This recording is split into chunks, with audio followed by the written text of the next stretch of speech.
Hukum kafir bagi orang yang mengaku Mikraj seperti Fakih Muqaddam Ba'alwi. Alkisah, menurut legenda yang berkembang, dahulu kala, di suatu negeri yang tandus dan gersang, berlatar abad ke-7 Hijriah, hiduplah seorang wali bernama Fakih Muqaddam. Dalam legenda itu, dikisahkan bahwa ia dapat melakukan apa-apa yang tidak bisa dilakukan orang biasa. Legenda itu ditulis pertama kali di abad ke-9 oleh Ali Al-Sakron, seorang penulis yang mengaku keturunan tokoh legenda tersebut. Dalam legenda tersebut dikisahkan, Fakih Muqaddam telah mencapai derajat kewalian yang mengalahkan seluruh para wali di dunia. Ia hanya bisa dikalahkan oleh para sahabat Nabi saja atau oleh orang yang disebutkan oleh Nabi Muhammad SAW akan keunggulannya seperti Uwais Al-Qarni. Halaman 102. Dikisahkan pula bahwa Fakih Muqaddam berkata, "Bandinganku dengan kalian sama seperti bandingan Nabi Muhammad SAW dengan kaumnya." Di halaman 102. Dalam legenda yang berkembang itu, dikisahkan pula bahwa Fakih Muqaddam setelah wafatnya selalu datang mensolati jenazah orang yang meninggal. Halaman 104. Dikisahkan pula, ketika gurunya yang bernama Bamarwan meninggal dunia, Fakih Muqaddam sedang berada di luar kota. Ketika ia datang gurunya telah dikubur, lalu ia bersemedi dan berjanji tidak akan berhenti dari semedinya kecuali gurunya telah datang kepadanya. Lalu gurunya datang dan mereka berdua berdialog. Dalam dialog itu Fakih Muqaddam bertanya kepada gurunya, "Bagaimana kedudukanku menurut kalian para ahli barzah?" Lalu gurunya menjawab, "Mereka ahli barzah merindukanmu seperti orang-orang merindukan musim gugur." Di halaman 104. Dikisahkan pula dalam legenda itu, ada seorang teman Fakih Muqaddam bernama Abu Huraisyah hilang di perjalanan. Lalu datang seseorang mengatakan bahwa ia telah mati. Kemudian Fakih Muqaddam berkata, "Ya, aku telah mencarinya ke surga lalu aku tidak melihatnya. Tidak mungkin ia akan masuk neraka." Halaman 104. Dalam legenda itu disebutkan pula, bahwa kuburan Fakih Muqaddam adalah kuburan keramat. Orang yang ingin berziarah di pemakaman desa itu tidak boleh menziarahi orang lain sebelum kuburan Fakih Muqaddam, walaupun itu makam ibunya sendiri. Halaman 109. Dikisahkan pula ada seseorang yang ingin menziarahi kakeknya lalu datanglah dari angkasa dua orang lalu berkata, "Jika engkau ingin berziarah kepada kakekmu atau yang lainnya maka mulailah dengan kuburan Fakih Muqaddam baru engkau menziarahi orang yang engkau mau. Jika engkau terburu-buru maka ucapkanlah salam kepada Fakih Muqaddam." Lalu orang itu bertanya, "Kalian berdua siapa?" Lalu kedua orang itu menjawab, "Kami adalah Abu Bakar dan Umar bin Khattab." Lalu kedua orang itu terbang seperti dua burung elang ke tengah angkasa. Halaman 109. Kisah-kisah legenda semacam itu, bagi sebagian orang disebut keramat. Padahal keramat sangat jauh berbeda dengan legenda atau hurafat. Keramat adalah kisah asli yang keluar dari seorang wali yang dapat disaksikan oleh manusia di masa ia hidup. Jika keramat keluar dari orang masa lalu, maka kisah keramat itu harus diceritakan dalam tulisan-tulisan orang yang hidup di masa lalu itu. Jika ada kisah-kisah keramat orang masa lalu, seperti Fakih Muqaddam, namun dikisahkan baru 332 tahun setelah wafatnya tanpa ada referensi dari sumber-sumber masa lalu, maka itu bukan keramat tetapi hurafat. Ia hanya legenda yang dikisahkan lalu dianggap sebagai benar-benar pernah terjadi. Keramat para wali itu ada. Penulis pun beberapa kali melihat dan merasakan karomah para kiai. Suatu saat penulis mendatangi guru penulis, Kiai Mufti Asnawi, Banten, seorang kiai yang menulis kitab Amsilatul Iqra'. Bermaksud memohon izin dan memberitahu bahwa penulis telah didaftarkan oleh sebuah partai politik sebagai calon legislatif. Sebelum penulis mengutarakan maksud penulis, ketika baru saja duduk, guru penulis berkata, "Kamu jangan ikut-ikutan nyalon-nyalon dewannya, atau dengan susunan kalimat yang mendekati kalimat tersebut." Gus Dur radhiyallahu anhu adalah seorang wali yang keramatnya syuhrah wal istifadoh. Banyak orang yang bersaksi tentang keramat Gus Dur yang dapat mengetahui suatu takdir di masa depan. Tidak tanggung-tanggung, keramatnya itu diceritakan oleh tokoh-tokoh penting negara Indonesia seperti Mahfud MD, Luhut Binsar Panjaitan. Keduanya menceritakan Gus Dur mengatakan dirinya akan menjadi presiden jauh sebelum ia menjadi presiden.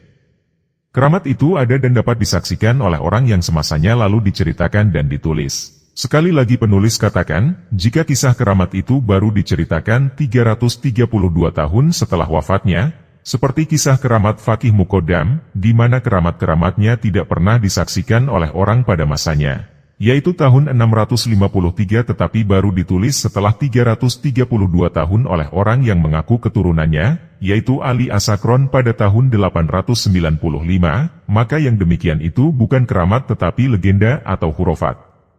Selain legenda-legenda Fakih Muqaddam dalam kitab Al-Burqat, legenda-legenda lain darinya juga ditulis dalam kitab Al-Jauhar Asy-Syafaf. Dalam kitab itu disebutkan bahwa Fakih Muqaddam melakukan surat menyurat dengan Syekh Said Adifari. Dalam suratnya itu, Faqih Muqaddam mengaku telah melakukan mikraj ke Sidrat Al-Muntaha sebanyak 70 kali, halaman 79. Selain kisah legenda tentang Miraj itu tidak terkonfirmasi sumber primer dan sumber sekunder eksternal, legenda itu dihukumi kafir oleh para ulama Islam. Orang yang mengaku melakukan Miraj menurut Qadi Iyad dalam kitab Asy-Syifa, termasuk dalam kategori kafir. Qadi Iyad berkata, begitu pula orang yang mengaku bahwa ia diberi wahyu, walau ia tidak mengaku menjadi nabi, atau ia naik ke langit, mikraj, dan masuk ke dalam surga dan memakan buah-buahnya dan memeluk bidadari, maka mereka itu semuanya adalah orang-orang kafir. Qadi Iyad, Asy-Syifa bi Ta'rif Al-Huquq Al-Mustafa, Al-Maktabah Asy-Syamilah, Juz 2 halaman 282. Di tempat lain dalam kitabnya tersebut, Qadi Iyad mengatakan, maka semuanya termasuk kafir dengan ijma kaum muslimin. Seperti juga ucapan ahli teologi dari para filosof dan kaum munajimin dan kaum tabain. Begitu pula, kafir, orang yang mengaku duduk bersama Allah, miraj kepadanya, berbicara dengannya, atau hululnya Allah, masuk kepada seseorang. Ini Qadi Iyad, Asy-Syifa bi Ta'rif Al-Huquq Al-Mustafa, Al-Maktabah Asy-Syamilah, Juz 2 halaman 283. Sangat jelas dari redaksi kitab Asy-Syifa tersebut, bahwa legenda adanya pengakuan Faqih Muqaddam bahwa ia telah bermiraj termasuk ke dalam kategori kafir menurut ulama. Para pembela Ba'alwi membuat apologi aneh bahwa yang termasuk kafir itu jika melakukan semuanya, yaitu mujalasah, duduk bersama Allah, miraj dan mukalamah, berbicara dengan Allah. Kalau melakukan salah satunya saja maka tidak kafir, karena kalimat kitab Asy-Syifa itu menggunakan huruf athaf wawu, kata mereka.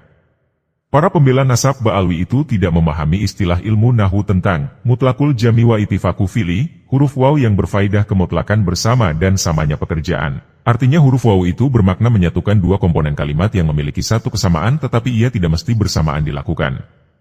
Contoh ayat Al-Quran. Dan sungguh kami telah mengutus Nuh dan Ibrahim. Dalam ayat Al-Quran itu tidak berarti Nabi Nuh dan Nabi Ibrahim diutus bersama-sama dalam satu waktu.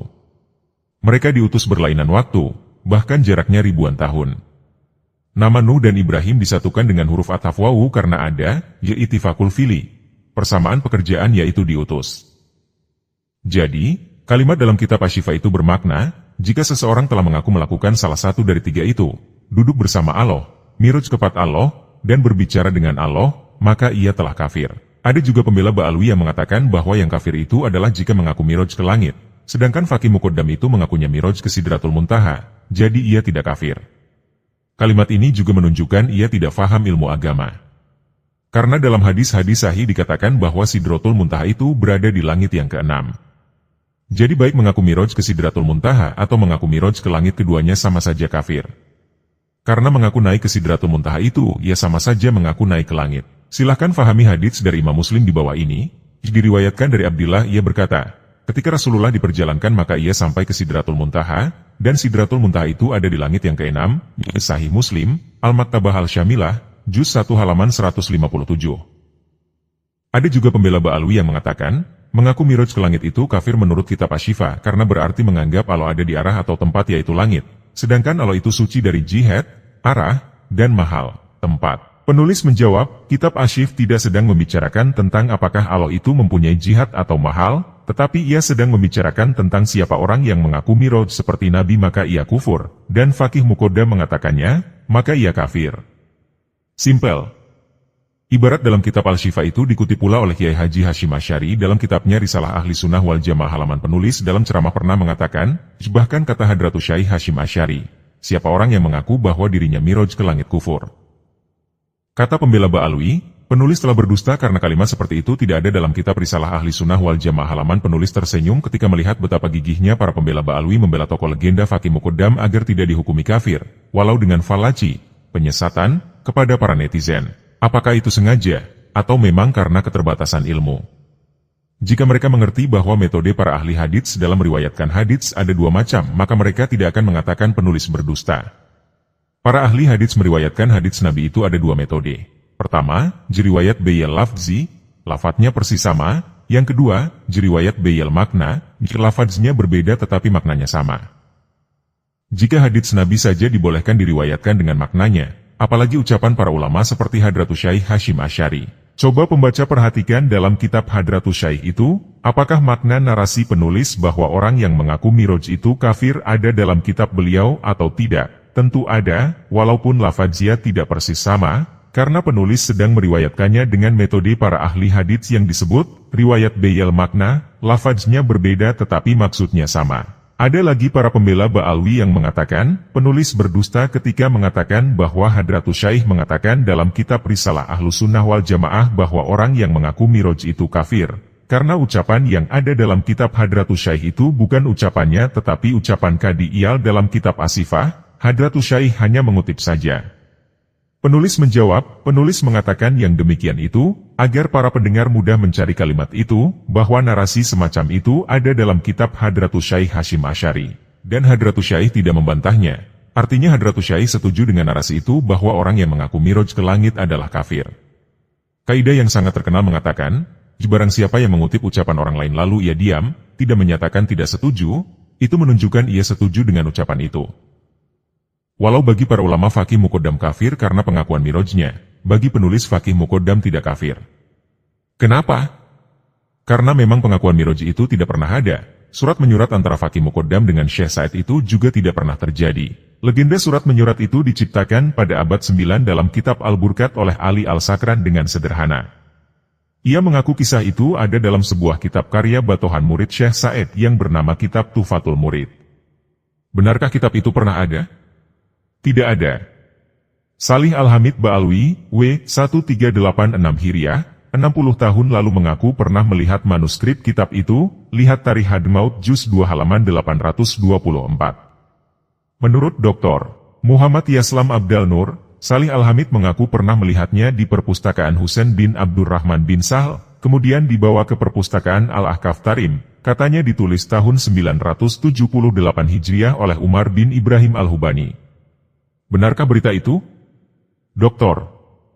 Muhammad Yaslam mengatakan, sekarang kitab itu sudah hilang, lihat footnote Tarikh wa Al-Muwarrikhun Al-Hadlarimah halaman 50. Aneh, semua manuskrip eksternal yang sezaman yang diklaim katanya menyebut keluarga Ba'alwi setelah dikutip kemudian dinyatakan hilang.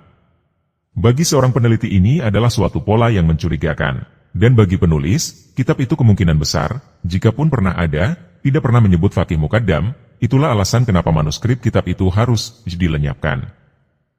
Penulis Imaduddin Utsman Al-Bantani. Hati-hati dengan klan Ba'alawi. Banyak sejarah yang menipu. Tulisan Kiai Haji Imaduddin Utsman Al-Bantani yang dimuat dalam situs Pondok Pesantren Nahdlatul Ulum, Jumat, 22 November 2024. Sekali lagi, hati-hati dengan klan Ba'alawi. Banyak kitab dari mereka yang menipu. Mereka membuat sejarah palsu, baik sejarah moyang mereka maupun hari ini sejarah di Nusantara. Mereka juga banyak membuat makam palsu, memalsukan nama makam dari tokoh pribumi menjadi klan mereka. Dan parah lagi, mereka mengaku cucu Nabi kita, lurus dari jalur laki-laki. Padahal DNA mereka berhuruf G. Oleh Allah kita dikaruniai akal untuk berpikir, hati untuk merasakan, cukuplah karunia itu untuk menghindari kesesatan mereka. Demikian pembacaan tulisan Mujadid zaman ini, Kiai Haji Dr. Imaduddin Al-Bantani. Pembuka tabir kepalsuan Ba'alawi. Dipublikasikan oleh channel Pembela Wali Songo dan Mataram Islam di Nusantara.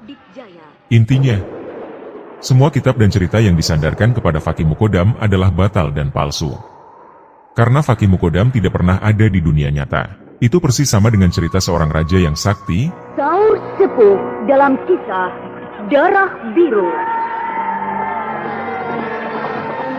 baik, ganteng, punya ilmu kadikdayan yang banyak dan sakti mandraguna, yaitu Brahma Kumbara. Brahma Kumbara, satria sejati, pujaan rakyat Madangkara.